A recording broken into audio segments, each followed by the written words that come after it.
ತೊಗರಿಬೇಳೆ ಜೇನುತುಪ್ಪ ಸಾಸಿವೆಯಲ್ಲೂ ಕೂಡ ಕಲಬರಕೆ ಪತ್ತೆಯಾಗಿದೆ. ಜೇನುತುಪ್ಪ ಸಾಸಿವೆಯಲ್ಲೂ ಕೂಡ ಕೃತಕ ಬಣ್ಣವನ್ನ ಬಳಸಿರೋದು ಈಗ ಬಯಲಾಗ್ತಾ ಇದೆ.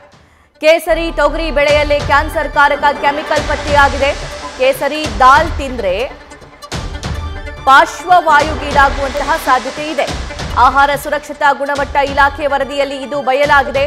ಆಹಾರ ಸುರಕ್ಷತೆ ಗುಣಮಟ್ಟ ಇಲಾಖೆ ಕಲಬರಕೆ ಬಗ್ಗೆ ಸಮರ ಸಾರಿದೆ. ಕಲಬರಕೆಯಾದ್ರೆ ಮನೆಯಲ್ಲಿಯೇ ಪತ್ತೆ ಹಚ್ಚೋದು ಹೇಗೆ ಅನ್ನುವಂತಹ ವಿಧಾನವನ್ನ ಕೆಲವೇ ಕ್ಷಣದಲ್ಲಿ ತಿಳಿಸ್ಕೊಡ್ತೀವಿ. ಆದ್ರೆ ಪ್ರತಿಯೊಂದು ತಿನ್ನು ಹೊರಗಡೆ ತೆಗೆದುಕೊಂಡು ಬರುವಂತಹ ಪ್ರತಿಯೊಂದು ಆಹಾರನೂ ಪ್ರತಿಯೊಂದು ಸಾಮಗ್ರಿನೂ ಈ ರೀತಿ ಆದ್ರೆ ಜನ ತಿನ್ನೋದೇನು ಅನ್ನೋ ಪ್ರಶ್ನೆಯಲ್ಲಿ ಮುಳುಗಿದ್ದಾರೆ.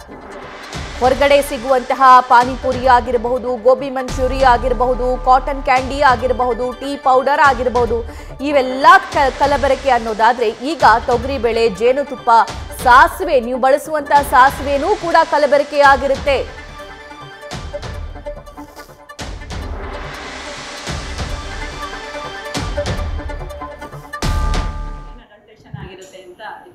ತೋರಿಸ್ತೀನಿ ನಾನು ಇವಾಗ.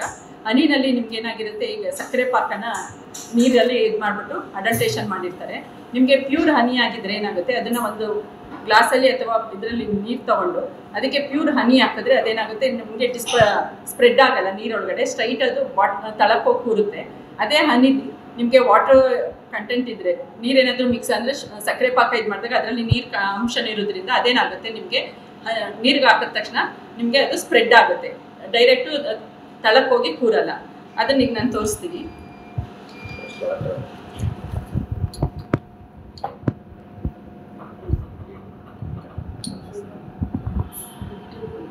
ಈಗ ನೋಡಿ, ನಾನು 2 ಟೆಸ್ಟ್ ಟ್ಯೂಬಲ್ಲಿ ನೀರು ತಗೋತಾ ಇದ್ದೀನಿ.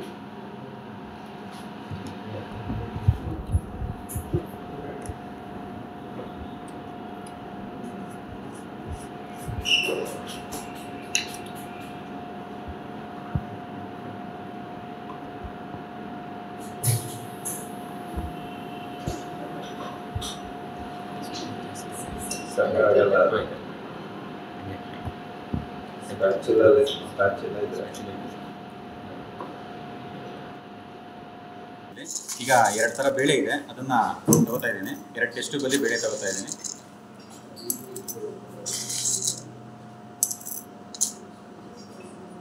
ಇನ್ನೊಂದು ಥರದ ಬೇಳೆ ಇದೆ ಇಲ್ಲಿ.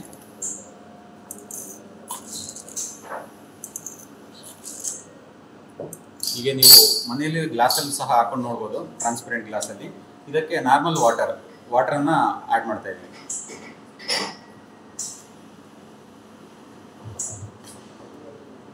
ನೋಡಿ, ಈಗ ಇದೆಲ್ಲ ವಾಟರ್ ಸಾಲ್ಯುಬಲ್ ಕಲರ್ಸ್ ಹಾಕಿರ್ತಾರೆ. ಟಾಟ್ರಾಜಿನ್ ಅಂತ ಒಂದು ಕಲರ್ ಇದು. ಇದನ್ನು ನಾವು ದಿನನಿತ್ಯ ಸಾಂಬಾರನ್ನಾಗೆ ಬೇಳೆ ಯೂಸ್ ಮಾಡ್ತಾನೆ ಇರ್ತೀವಿ. ಇದನ್ನು ಒಂದ್ಸತಿ ಎಲ್ಲರೂ ನೋಡ್ಕೋಬೇಕು. ಯಾಕಂದರೆ ದಿನ ನಾವು ಕಲರನ್ನು, ಟಾಟ್ರಾಜಿನನ್ನು ತಿನ್ನೋದ್ರಿಂದ ಕ್ಯಾನ್ಸರ್ ಬರೋ ಚಾನ್ಸಸ್ ಜಾಸ್ತಿ ಇರುತ್ತೆ. ಹಾಗಾಗಿ ನಾವೆಲ್ಲ ಇದನ್ನು ನೋಡ್ಕೋಬೇಕು. ಈ ಥರ ಏನಾದ್ರು ಬಂದರೆ ಅದನ್ನು ತಿರಸ್ಕರಿಸಬೇಕು ಅಂತ ಈ ಮೂಲಕ ಹೇಳ್ತಾ ಇದ್ದೀನಿ. ಹಾಗೂ ಇದ್ರ ಜೊತೆಗೆ ಇನ್ನೊಂದು ಕೇಸರಿ ದಾಲ್, ನಾನು ಮೊದಲೇ ಹೇಳಿದಂಗೆ ಇದನ್ನು ನಾವು ನೋಡೋದ್ರ ಮೂಲಕನೇ ಗೊತ್ತಾಗುತ್ತೆ ಇದೆ ನಿಮಗೆ. ಯಾವ ಥರ ಅಂತಂದರೆ, ಇವಾಗ ನೋಡಿ, ಯಾವುದೇ ಒಂದು ಬೇಳೆ ಆಗಲಿ, ಒಂದು ಸೈಡು ಚಪ್ಪಟೆಯಾಗಿರುತ್ತೆ, ಇನ್ನೊಂದು ಸೈಡ್ ಉಬ್ಬಿರುತ್ತೆ. ಅದು ರೌಂಡ್ ಅಥವಾ ಓವೆಲ್ ಶೇಪ್ ಇರುತ್ತೆ ಬೇಳೆ, ನಾರ್ಮಲ್ ಬೇಳೆ. ಇದು ಒಳ್ಳೆ ಬೇಳೆ.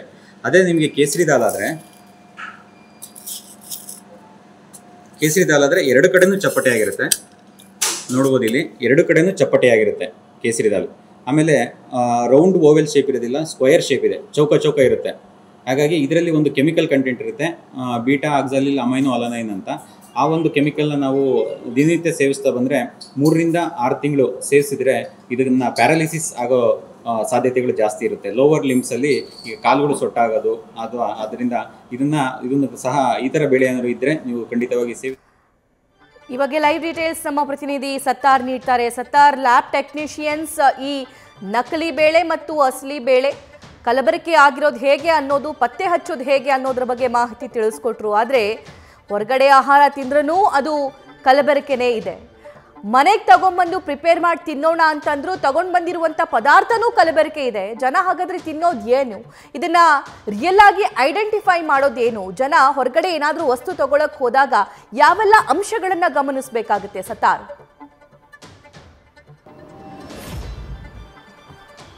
ಸಭಾ ತೊಗರಿ ಬೇಳೆಗೆ ಇದೀಗ ಕೇಸರಿ ಬೇಳೆಯನ್ನು ಮಿಕ್ಸ್ ಮಾಡ್ತಿರೋದು ಆಹಾರ ಸುರಕ್ಷತೆ ಮತ್ತು ಗುಣಮಟ್ಟ ಇಲಾಖೆ ನಡೆಸಿರುವಂತಹ ಲ್ಯಾಬ್ ರಿಪೋರ್ಟ್ನಲ್ಲಿ ಬಯಲಾಗಿರುವಂಥದ್ದು. ಇಲ್ಲಿ ನಾವು ಪ್ರಮುಖವಾಗಿ ಗಮನಿಸಬೇಕಾದ ವಿಚಾರ ಏನಂದರೆ, ಈ ಕೇಸರಿ ಬೇಳೆ ಏನಿದೆ ಅದು ಅದೆಷ್ಟು ಡೇಂಜರಸ್ ಅನ್ನೋದನ್ನು ನಾವಿಲ್ಲಿ ನೋಡಬೇಕಾಗುತ್ತೆ. ಇದನ್ನು ಮಹಾರಾಷ್ಟ್ರದ ಗುಡ್ಡಗಾಡು ಪ್ರದೇಶದಲ್ಲಿ ಇದನ್ನು ಬೆಳೆಯಲಾಗುತ್ತೆ. ಪ್ರಮುಖವಾಗಿ ಇದನ್ನು ಕಾಡಿನಲ್ಲಿ ಬೆಳೀತಾರೆ. ಇದರಲ್ಲಿ ಟಾರ್ಟಟೈಸಿನ್ ಅನ್ನೋ ಅಂಶ ಇರುತ್ತೆ. ಆ ಕೆಮಿಕಲ್ ಅಂಶ ಏನಿದೆ ಅದು ಶಾಶ್ವತವಾಗಿ ಒಬ್ಬ ವ್ಯಕ್ತಿಯನ್ನು ಪಾರ್ಶ್ವವಾಯುಕೀಡಾಗಲು ಇದು ಕಾರಣ ಆಗ್ಬೋದು ಅನ್ನೋ ವಿಚಾರ ಇದೀಗ ಲ್ಯಾಬ್ ರಿಪೋರ್ಟ್ನಲ್ಲಿ ಬಯಲಾಗಿರುವಂಥದ್ದು.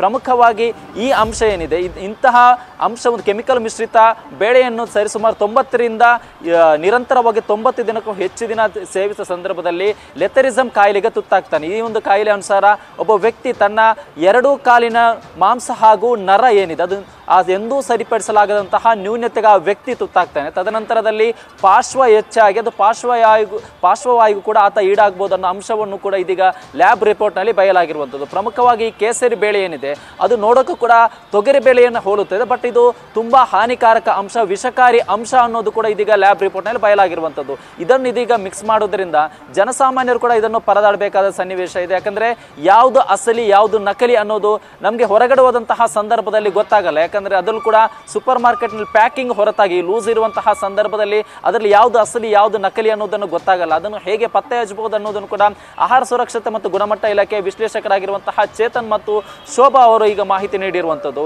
ಯಾವಾಗ ಈ ಒಂದು ವಿಚಾರ ಆಹಾರ ಸುರಕ್ಷತೆ ಮತ್ತು ಗುಣಮಟ್ಟ ಇಲಾಖೆ ಗಮನಕ್ಕೆ ಬರುತ್ತೋ, ಶ್ರೀನಿವಾಸ್ ಅಂದ್ರೆ ಆಹಾರ ಸುರಕ್ಷತೆ ಮತ್ತು ಗುಣಮಟ್ಟ ಇಲಾಖೆ ಆಯುಕ್ತರಾಗಿರುವಂತಹ ಶ್ರೀನಿವಾಸ್ ಅವರ ನೇತೃತ್ವದಲ್ಲಿ ಇದರ ವಿರುದ್ಧ ಒಂದು ಕಾರ್ಯಾಚರಣೆ ಶುರುವಾಗುತ್ತೆ. ಆ ಒಂದು ಕಾರ್ಯಾಚರಣೆಯಲ್ಲಿ ಆನಂದ್, ಗೋವಿಂದರಾಜ್ ಇವರೆಲ್ಲ ಭಾಗಿಯಾಗ್ತಾರೆ. ಮೊದಲಿಗೆ ಅವರು ಸೂಪರ್ ಮಾರ್ಕೆಟ್ಗಳಿಗೆ ಹೋಗಿ ಅಲ್ಲಿರುವಂತಹ ಲೂಸ್ ಪ್ಯಾಕೆಟ್ ಹೊರತಾಗಿರುವಂತಹ ಲೂಸ್ ಏನು ತೊಗರಿಬೇಳೆ ಏನಿದೆ ಅದನ್ನು ತಂದು ಲ್ಯಾಬ್ ಟೆಸ್ಟ್ಗೆ ಒಳಪಡಿಸ್ತಾರೆ. ಈ ಒಂದು ಸಂದರ್ಭದಲ್ಲಿ ಅದರಲ್ಲಿ BOBA ಅನ್ನುವಂತಹ ಒಂದು ಹಾನಿಕಾರಕ ಕೆಮಿಕಲ್ ಮಿಶ್ರಿತ ಒಂದು ಅಂಶ ಪತ್ತಾಗುತ್ತೆ. ಇದು ಕ್ಯಾನ್ಸರ್ ಕಾರಕ ಅಂಶ ಆಗಿದ್ದು ಅದು ಡೇಂಜರ್ಸ್ ಅಂದ್ರೆ ಒಬ್ಬ ವ್ಯಕ್ತಿಯ ಸಂಪೂರ್ಣವಾಗಿ ಪಾರ್ಶ್ವವಾಯುಗೂ ಕೂಡ ಈಡಾಗಬಹುದು. ಇದನ್ನು ಸತತವಾಗಿ 90 ದಿನಕ್ಕಿಂತ ಹೆಚ್ಚು ಸೇವಿಸಿದ್ರೆ ಪಾರ್ಶ್ವವಾಯುಗೂ ಕೂಡ ಈಡಾಗಬಹುದು ಅನ್ನೋ ಅಂಶ ಕೂಡ ಇದೀಗ ಲ್ಯಾಬ್ ರಿಪೋರ್ಟ್ನಲ್ಲಿ ಬಯಲಾಗಿರುವಂಥದ್ದು. ಅದರ ಜೊತೆಗೆ ಇನ್ನು ಜೇನುತುಪ್ಪದ ವಿಚಾರಕ್ಕೆ ಬರೋದಾದ್ರೆ ಇಲ್ಲಿ ಕೂಡ ಕೃತಕ ಬಣ್ಣ ಯೂಸ್ ಮಾಡ್ತಾ ಇದ್ದಾರೆ. ಒಂದು ಟೇಸ್ಟಿಂಗ್ ಬರೋದಕ್ಕೆ ಮತ್ತು ಅದು ಕಲರ್ ಬರೋದಕ್ಕೆ ಎರಡಕ್ಕೂ ಕೂಡ ಕೃತಕ ಬಣ್ಣವನ್ನು ಬಳಸ್ತಿರೋದು ಕೂಡ ಲ್ಯಾಬ್ ರಿಪೋರ್ಟ್ನಲ್ಲಿ ಬಯಲಾಗಿರುವಂಥದ್ದು. ಇಲ್ಲಿ ವಿಚಾರ ಏನಂದ್ರೆ, ಈ ತೊಗರಿಬೇಳೆ ಅಥವಾ ಜೇನುತುಪ್ಪವನ್ನು ಸೇವಿಸುವುದರಿಂದ ಯಾವುದೇ ರೀತಿಯ ಸಮಸ್ಯೆ ಆಗಲ್ಲ. ಬಟ್ ಅದಕ್ಕೆ ಯೂಸ್ ಆಗಿರುವಂತಹ ಕೆಮಿಕಲ್ ಏನಿದೆ ಅದು ಡೇಂಜರ್ಸ್ ಆಗಿರುವಂಥದ್ದು. ಇದನ್ನು ತಾವು ಮೊದಲಿಗೆ ಹಂತವಾಗಿ ಮನೆಯಲ್ಲೇ ನಾವು ಪತ್ತೆ ಹಚ್ಚಬೇಕಾದ ಕೆಲಸವನ್ನು ಕೂಡ ಮಾಡಬೇಕಾಗಿರುವಂಥದ್ದು. ಸಭಾ, thank you Sattar. News first ನಿರ್ಭೀತಿಯಿಂದ ನಿಮ್ಮ ಪರವಾಗಿ.